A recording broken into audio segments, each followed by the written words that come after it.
By the spring of 1979, Jimmy Carter had become a man under siege. The economy was failing him, the American people were losing faith, and no matter what solutions he proposed, energy reform, inflation reduction, diplomatic maneuvering, the obstacles kept multiplying, slamming into him like waves against a sinking ship. Carter had wanted to be a president of vision, the man who led America into a future of energy independence, a steward of diplomacy and progress. Instead, he was stuck playing whack-a-mole with disasters. Inflation soared to 11.3%, tearing through family budgets like wildfire. The OPEC oil embargo had left gas stations littered with endless lines of frustrated drivers, as though America's highways had become an obstacle course in rationing and desperation. The 3 Mile Island nuclear accident had only deepened anxieties, shaking the country's confidence in both technology and leadership. And always, Ted Kennedy lurked in the shadows, a specter of political doom waiting to strike. The American people had never truly warmed to Carter's soft-spoken, earnest leadership. He was not a warrior, not a showman, not a grand strategist capable of playing the complex games of Washington's elite. He was a problem solver, but increasingly, the problems refused to be solved. By April, Carter felt exhaustion creeping into his bones. One evening, sitting in the Oval Office, he reviewed yet another briefing on oil shortages, his gaze dull, his patience worn thin. His aides debated strategies, Jody Powell clinging to optimism, while Hamilton Jordan's skepticism threatened to choke the room. "We need a bold move," Hamilton argued. "Something dramatic. Something that proves you're in control." Carter rubbed his temples. Control? He had the title, the office, the power. But who was really steering the ship? Congress gridlocked his legislation, the media was merciless, and the American people seemed already resigned to failure. "Maybe you should take a break, Mr. President," Jody suggested. "Go fishing. Clear your head." Fishing. A simple act. A return to nature. An opportunity to sit by the water and, if only briefly, not think about stagflation or gas shortages or re-election bids. "Yes," Carter finally muttered. "Fishing." Carter slipped away quietly, leaving Washington behind for Plains, Georgia, the town where, once upon a time, his biggest concern had been his peanut farm, not geopolitical strategy or failing approval ratings. The flight was brief, but felt like an eternity away from the chaos of D.C. Carter stared out the window of his small plane, the clouds below endless and unbroken. For the first time in months, he felt a strange sense of peace creeping in, a whisper of normalcy in the roaring hurricane of governance. By morning, he was on the water, settling into his boat with nothing but his rod, his paddle, and the quiet hum of the pond. He exhaled. Finally. Here, the demands of the presidency did not matter. The world was silent. He let his fingers rest on the wooden edge of the boat, the sun warming his skin, his thoughts floating aimlessly like a bobber on the water. Perhaps, he thought, this was what America needed too. A pause, a breath, a moment to clear the fog. Then, a ripple. Carter frowned. The pond had been still, untouched except for the occasional gentle shift of the water. Another ripple. And then, a shape emerged from the reeds. Beady eyes. A twitching nose. Wet fur clinging to its tiny frame. A swamp rabbit. Small. Unassuming. But something was wrong. It did not hesitate. It did not shy away. Instead, it paddled forward, determined, swift, unnatural. Carter's breath hitched. It was coming for him. He had faced oil executives, foreign diplomats, and political rivals, but now he was locked in a silent stare-down with an amphibious menace from the underbrush. His grip tightened around his paddle. And in that moment, in a flash of ridiculous clarity, Carter realized what this rabbit truly was. It was stagflation, paddling toward him with relentless determination. It was OPEC, refusing to back down. It was Congress, uncooperative and defiant. It was Ted Kennedy, lurking, plotting. It was every problem Carter had ever faced, bundled into a single absurd creature, racing toward his boat with the enthusiasm of an unstoppable crisis. Instinct kicked in. Carter raised his paddle, aiming a firm splash at the advancing rabbit, a measured, dignified presidential response to unexpected adversity. Water splashed violently, rippling outward, a desperate attempt to deter the creature's attack. But it did not retreat. The rabbit shook off the assault, nostrils flaring, paws churning. It was unstoppable. Carter had seen this before. The Federal Reserve had been like this. The gas crisis had been like this. Congress had been like this. And now, by God, the rabbit was like this. This was his presidency in physical form. For one long, agonizing moment, the fate of the free world balanced on the edge of a tiny fishing boat. Then, finally, the rabbit veered away, disappearing into the reeds. Carter sat frozen, dripping, exhausted, unsure if he had won anything at all. The President of the United States had been personally tested, and whether he had passed or failed was anyone's guess.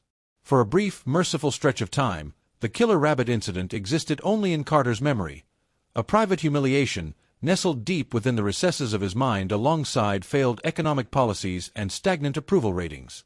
He did not speak of it. Because how could he? What was he supposed to say? That the President of the United States, a man who negotiated nuclear treaties and attempted to reshape the global energy economy, had been forced into a defensive position by a rabbit? Not even Jody Powell, his ever-loyal press secretary, knew. Not even Hamilton Jordan, who had a talent for political damage control, had been briefed on the incident. For a time, Carter believed that this, at least, could remain secret. But fate had other plans. Somewhere, in the tangled web of White House operations, lurked Charlie, the wandering staff photographer, a man infamous for capturing the exact moments people wished to forget. And Charlie had been in Georgia that morning. He had risen before dawn, eager to catch the golden morning light stretching over Carter's retreat. Armed with his camera, Charlie wandered the grounds, searching for the perfect shot, a serene, dignified image of the president at peace, fishing quietly, reflecting on his leadership. Instead, he witnessed a rabbit-related battle for survival. Charlie, blessed with an impeccable sense of timing, had snapped dozens of photos. Carter wildly splashing water at the rabbit. Carter's expression, a mixture of panic and exhausted resignation.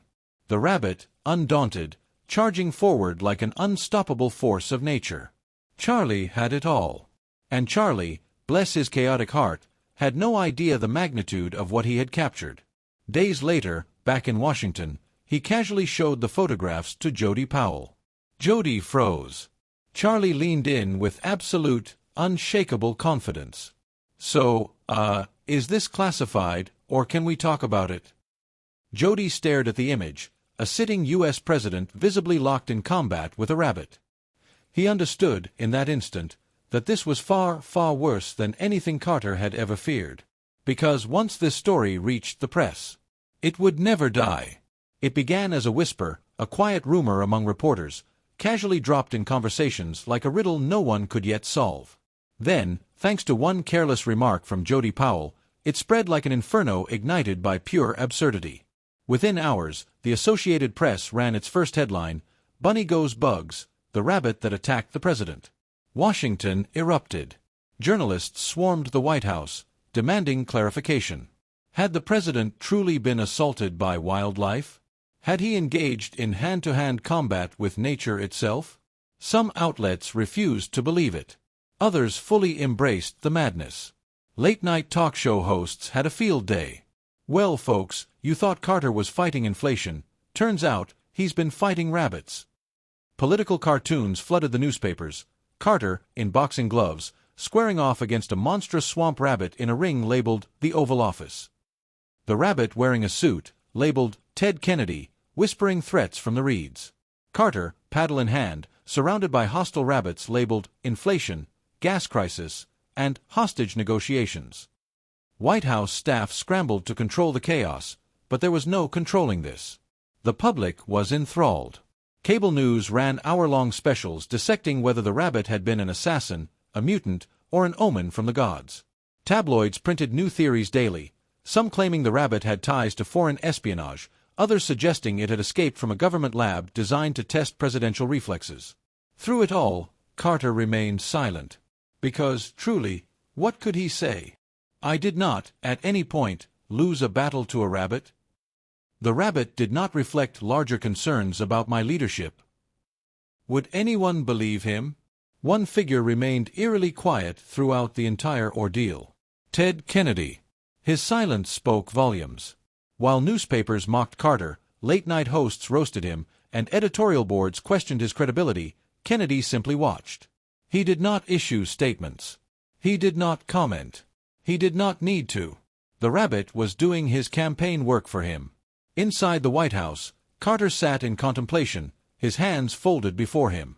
Through years of diplomatic crisis, economic turmoil, and foreign policy struggles, he had never once felt as powerless as he did now. Because this was a crisis without a policy solution. A rabbit had undermined his presidency, and not even the Federal Reserve could fix that.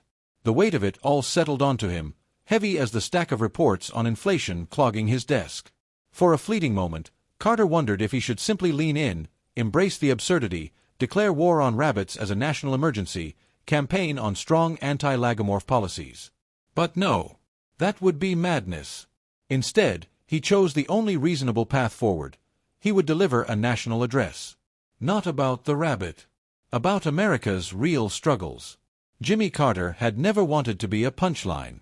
And yet, here he was, the leader of the free world, the commander-in-chief, the most powerful man in the country, mocked relentlessly by comedians, political opponents, and cartoonists who refused to let the rabbit scandal die. It wasn't just the energy crisis anymore. It wasn't just inflation. It wasn't just the growing feeling that America was spiraling into economic despair. It was the damned rabbit. Carter knew how history worked. He knew that great leaders were remembered for their defining battles, for the moments where they stood tall against adversity and rallied their nations. Washington had crossed the Delaware. Lincoln had preserved the Union. Roosevelt had led the country through war. And Carter had fought a rabbit. This could not be his legacy. Inside the Oval Office, Carter sat at his desk, staring down the defining challenge of his presidency. He needed to shift the national conversation. Refocus public attention on the real battles, the economy, energy policy, foreign relations. He needed to remind Americans that he was not a man to be broken by misfortune, not by gas shortages, not by diplomatic chaos, and certainly not by a rogue swamp rabbit. And so, on July 15, 1979, Carter walked to the podium to deliver a speech unlike any other. The nation expected a tired, defeated man. Instead, they got a fighter.